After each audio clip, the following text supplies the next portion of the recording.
Peyğəmbərin dostu, səhabəsi, qaynatası olan Ömərin Peyğəmbərin öz nəvəsini aldığını bilirdinizmi? Bəli. Ömər öz yeznəsinin nəvəsini alır. Bir sözlə yeznəsinə yeznə olur.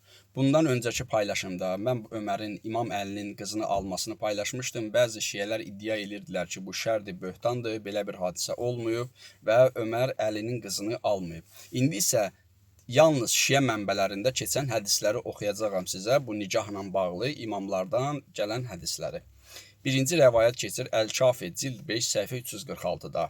Əli ibn İbrahim atasından İbn Əbu Ümeyrədən, Hişam ibn Salim və Hammad vasitəsilə Zürarədən, Əbu Abdullahdan, İmam Sadiqdən, Əbu Abdullah yəni İmam Sadiqdən nəql edir. Ümmü Gülsümün evləndirilməsi haqqında dedi. Bu bizdən zorla alınmış bir nicah idi. Mənbənin burada deyir ki, yəni bu nicah zorla, yəni bu qız zorla alınıb. Bəli, bunu təsdiq edən ikinci hədisi oxuyacağam. Zəhmət olmasa dinləyin. Bu keçir deməli Əl-Kafi cild 5 səhifə 346-da 9536 nömrəli rəvayətdir. Birinci rəvayət. İkinci rəvayət oxuyaq. Burada həqiqətən də İmam Sadiqin dediyi o zorla alınmış nicah məsələsini təsdiq edən hədisdir. İkinci rəvayət yenə cild Əl-Kafi cild 5 səhifə 346 Ömərin Əlidən Ümmü Gülsümü istəməsi, Əlinin o hələ kiçikdir deməsi və bundan sonra Ömərin Abbasla danışaraq təzyiq göstərməsi nəql olunur. Burada Ömər Əlidən qızı istəyir, Əli deyir ki, hələ o kiçikdir, yaşı çatmır və Ömər bundan əsəbləşir, başlayır təzyiq eləməyə. Mətndə Ömərin belə dediyi bildirilir. Allaha and olsun, Zəmzəmi dağıdacağam. Sizə aid olan heç bir hörmətli şeyi salamat qoymayacağam. Onun oğurluq etdiyinə dair 2 şahid gətirəcəyəm və əlini kəsəcəyəm. Burada Ömər açıq-aşkar buna təzyiq eləyir. Yəni Zəmzəmi dağıdacağam deyir. Hətta onun üzünə şahidlər durğuzacağam ki, yəni oğurluq elib əlini kəsdirəcəyim. Bir sözlə təhdid eləyir. Yəni təhdid eləyir, şantaj eləyir ki, bu qız buna verilsin. Abbas Əlinin yanına gəlir və məsələni özünə həvalə etməsini istəyir. Rəvayətin sonunda Abbas onun yanına gəlib hadisəni xəbər verdi və Əlidən işi ona həvalə etməsini istədi. O da işi ona həvalə etdi. Yəni Abbas Əlinin yanına gəlir ki, Ömər belə-belə təhdidlər eləyir, təzyiqlər eləyir. Bu işi mənə həvalə elə. Bu da keçir Əl-Kafi cild 5 səhifə 346. Bu ikinci rəvayətdir. 9537. 9536-da İmam Sadiq deyir ki, bu bizdən zorla alınmış bir nicah idi. 9537-də isə Ömər yəni təzyiq eləməsi, təhdid eləməsi, şantaj eləməsi də 9537-ci rəvayət. İndi digər rəvayətlərə baxaq. Əl-Kafi və Şeyx Kuleyni. Əl-Kafi cild 5 səhifə 346. Babu Təzvic Ümmü Gülsüm başlığı. Burada İmam Cəfər Sadiqdən belə rəvayət edilir. Bu bizdən zorla alınmış bir haqq idi. Bu rəvayətin sənədi şiə hədisşünasları tərəfindən müzakirə olunub. Məhəmməd Baqir Məclisi Mürətul Uqul da onu Həsən kimi qiymətləndirir. Həsən, yəni Həsən burada ad deyil, bu hədisin kökü barəsində, hədisin belə deyək, gücü barəsindədir. Yəni Həsən deyiləndə bu hədis tam da zəif bir hədis deyil. Yəni tam güclü bir hədis də deyil, zəif bir hədis də deyil. Yəni bunu Həsən adlandırıblar. Tarixi mənbələrə görə. Əl-Kafi cild 6 səhifə 115. Digər rəvayətdə İmam Sadiq bildirir ki, Ömər öldükdən sonra Əli Ümmü Gülsümün yanına gəlib onu öz evinə apardı. Bu rəvayət sonradan Şeyx Tusinin Təhzibul Əhkam və Əl-İstibsar əsərlərində də nəql olunur.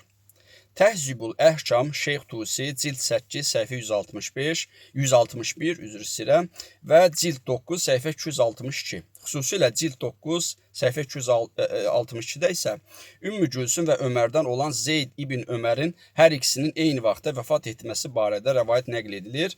Bu nicah və onların övladı olması məsələsinə dair şiə mənbələrində açıq materiallardan biridir. Yəni burada da bunu deyir. Sonra Əl-İstibsar Şeyx Tusi cild 3 səhifə 352-353-də isə burada da Ümmü Gülsümün Ömərlə evliliyi və Ömərin ölümündən sonra Əlinin onu öz evinə aparması barədə rəvayət vardır. Yəni bu mənbədə deyir ki, Ömər öldükdən sonra Əli gəlir qızını öz evinə aparır.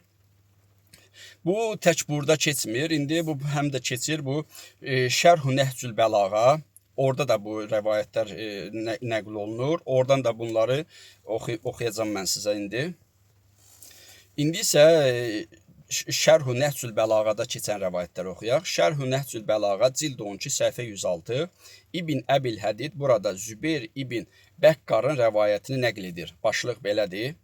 Zübeyr ibn Bəkkar rəvayət edir. Ömər Əlidən Ümmü Gülsümü istədi. Əli ona dedi, o hələ kiçikdir. Ömər dedi, ey Əbu Həsən, onu mənimlə evləndir. Mən onun hörmətinə elə diqqət göstərəcəyəm ki, heç kəs belə etməz. Rəvayətin davamında Əlinin Ümmü Gülsümün Ömərin yanına göndərməsi, Ömərin onunla danışması və daha sonra Ömərin məclisə gəlib Əli ibn Əbu Talibin qızı Ümmü Gülsümlə evləndim deməsi nəql edilir. Həmçinin Ömərin bunu Peyğəmbərin hər bir nəsəb və kürəkənlik qiyamət günü kəsiləcək, mənim nəsəbim və kürəkənliyim istisnadır məzmunlu hədisi ilə əlaqələndirdiyi bildirilir. Burada nədir? Ömərin yanına Əli öz qızını göndərir, sonra başqa belə bir rəvayətlər var ki, qız Ömərin yanına gəlir, Ömər qızın orasına burasına əl atır, sonra qız buna acıqlanır, deyir, sən xəlifə olmasaydım, mən sənin üzünə bir şapalaq vurardım, qaçır atasının yanına, belə bir rəvayət də var, onun növbəti paylaşımlarda paylaşacağım. Atası da deyir ki, artıq bu sənin ərindir. Burada da eynisin bunu dedi, indi keçək ikinci rəvayətə. İkinci hadisə, Ümmü Gülsümün Ömərin həyat yoldaşı kimi qeyd edilməsi. İbn Əbil Hədid başqa bir yerdə Ömərin Mədinə qadınlarına paltar bölüşdürməsi hadisəsini nəql edir. Orada belə deyilir. Ey möminlərin əmri, bunun yanındakı Rəsulullahın qızına ver. Bununla Əlinin qızı Ümmü Gülsümü nəzərdə tuturdular. Ömərin cavabında da başqa qadının daha haqlı olduğunu söylədiyi nəql edilir. Bu mətn Ümmü Gülsümün həmin dövrdə Ömərin yanında olduğunu göstərən başqa bir parçadır. Burada da bunu deyir. Sonra başqa bir rəvayət oxuyaq. Daha açıq ikinci hadisə. Roma hökmdarının arvadına hədiyyə. Şərh-ü Nəhcül Bəlağa cild 4 səhifə 575-də İbn Əbil Hədid belə bir hadisə nəql edir. Ömər Rum hökmdarına bir elçi göndərdi. Ömərin arvadı Ümmü Gülsüm dindarlarla ətir aldı. Onu 2 qabda Rum hökmdarının arvadına hədiyyə göndərdi. Sonra hədiyyənin qarşılığında qiymətli daş-qaş gəldiyi və Ömərin onları müsəlmanların xəzinəsinə qaytardığı hadisəsi davam edir. Burada İbn Əbil Hədid açıq şəkildə Ömərin arvadı Ümmü Gülsümün ifadəsini işlədir. Bunlar hamısı keçir Şiə mənbələrində. Hələ bunun kimi digər hədislər də var. Onları da növbəti paylaşımda mən paylaşacağım. Buradan da açıq aydın görünür ki, həqiqətən də Ümmü Gülsüm Ömərin arvadı olub. Yəni İmam Əlinin qızı Ümmü Gülsümü Ömər alıb. Bundan öncəki videoya baxsanız onların Əhl-i Sünnə və Əhl-i Şiə mənbələri ilə paylaşmışdım. Amma bir şey də var ki, Ümmü Gülsümlə Ömərin arasında 42-43 yaş fərq olub. Ömər doğulub 584-585-də miladi təqvimi ilə. Amma Ümmü Gülsüm doğulub Hicri 6-cı